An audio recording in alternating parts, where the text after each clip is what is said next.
we are failing to recognize is that it goes against the roles that God has placed for both male and female. Whether we like it or not, there is someone who leads and there's someone who helps. And now when someone who helps wants to be like someone who leads, then there is no one who's doing other things, right? And that's why there is that competition, whether in marriage or in careers, in life, in totality, in social life. There is that struggle because women now are competing with men, but also on the fourth wave, like I spoke about, hinted in LGBTQI.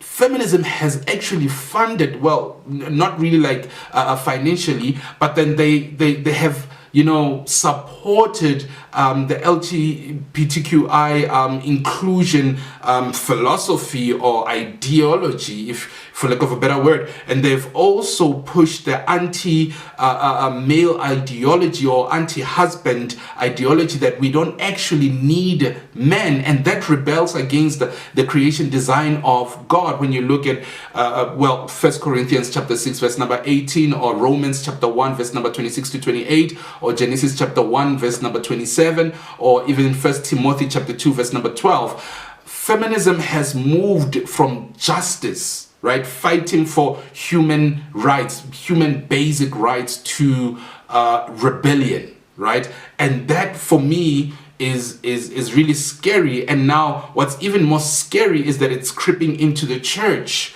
We see a lot of women wanting to have rights within the church, within marriage, which was created by God. We see a lot of women wanting to control the church, control men, and so forth within the church, or even control the hierarchies and the liturgies of the church. And that is scary when the church is taken over by these views of humanism, feminism, everything else isms in the world.